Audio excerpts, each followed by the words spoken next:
everyone. I'm your host, Charlene Shirk. Welcome to Digital Champions, where we speak to some of the most innovative thinkers in the digital space. And joining us today from Austin, Texas, is Tim Hayden with Brain Trust. Tim, thanks so much for joining us today on Digital Champions.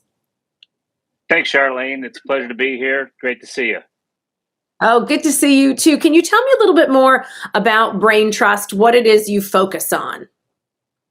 Absolutely. No, at Brain Trust, just as the name may imply, we're out to help companies do what they can to make the most of the data they already have, that first-party data. You see that happening a lot right now across the advertising, marketing, and comms world, customer experience professionals as well, wanting to know as much about their customers as they can. And basically, we help them go down that road, usually in the selection of a customer data platform or building a bespoke data lake where they can literally plug in 100% of the systems they're using. Some of them have 200 systems. Some of them have just 50 systems.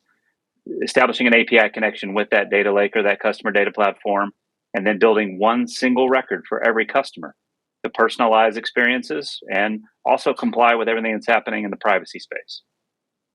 And Tim, when I was looking through the Brain Trust website, I found myself looking around and I thought to myself, well, this site is very cerebral. It's very deep thinking. And then I thought, duh, Brain Trust. That's why they're called Brain Trust. So your brand really speaks to what you're producing. So let's talk a little bit about, I think that you are a wealth of knowledge in a particular area that folks are hearing about. They know it's coming down the road, but they're not maybe taking action on it. So I really want to afford you this opportunity to talk about what people should be doing, business owners should be doing to prepare for these changes and go into some of maybe the changes that are coming down the road.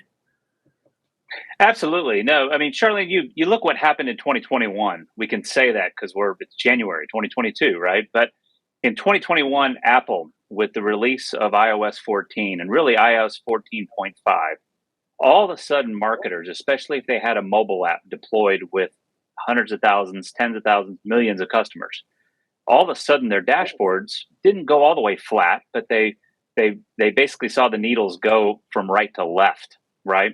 And it was Apple saying, hey, listen, we're going to give control to the Apple user, to the consumer, on whether or not you can track or you can get a signal from the phones, the iPhones that your customers have.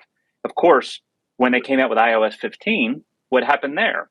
They did the same thing for everyone who's using Apple Mail. They cut off people's ability to know whether or not they opened an email, whether they read a newsletter.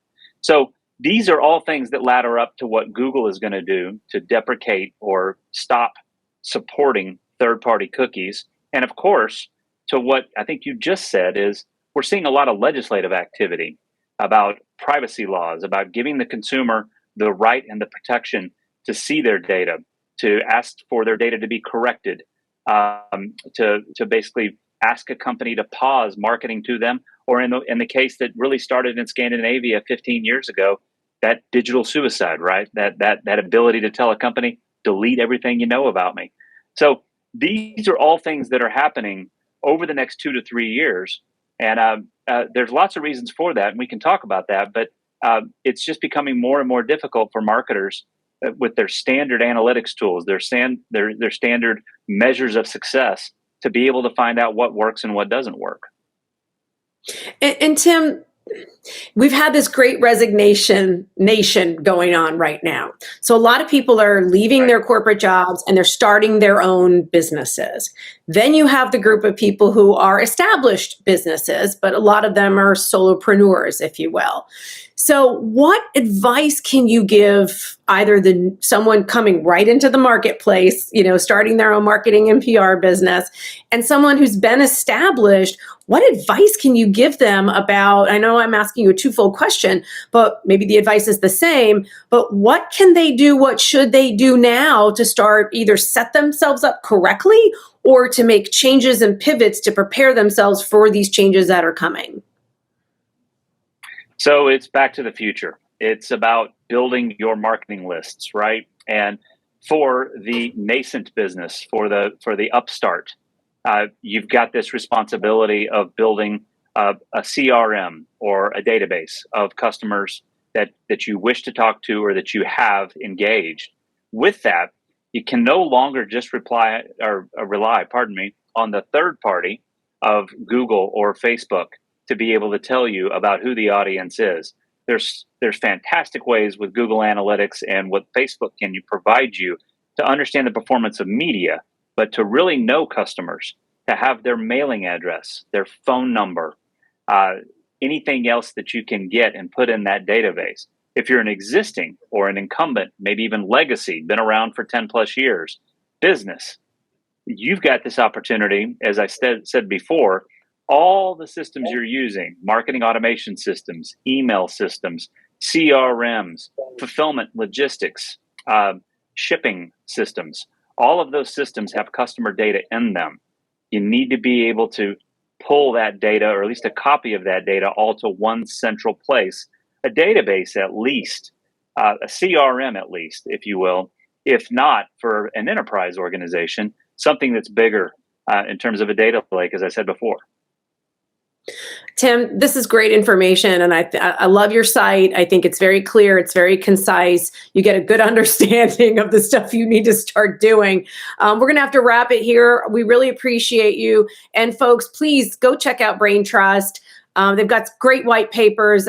Really, they've done just a phenomenal job of putting information out there, and you can also get a consult. And we're so appreciative of Tim joining us today. And if you'd like to learn more, please check them out on Daily Ad Brief. I really encourage you to do that, because these are changes that are happening and that we need to be prepared for them. Well, that's going to do it for me. I'm your host, Charlene Shirk on Digital Champions, and we look forward to learning something new with you next time.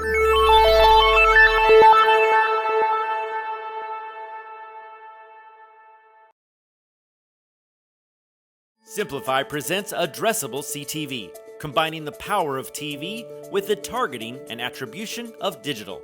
Simplify's Addressable CTV delivers massive reach with the ability to scale without sacrificing precision. TV buyers can generate incremental reach with household-level targeting, frequency controls, reporting, and insights. To learn more about Simplify's Addressable CTV and what it can do for your clients, visit simply.fi.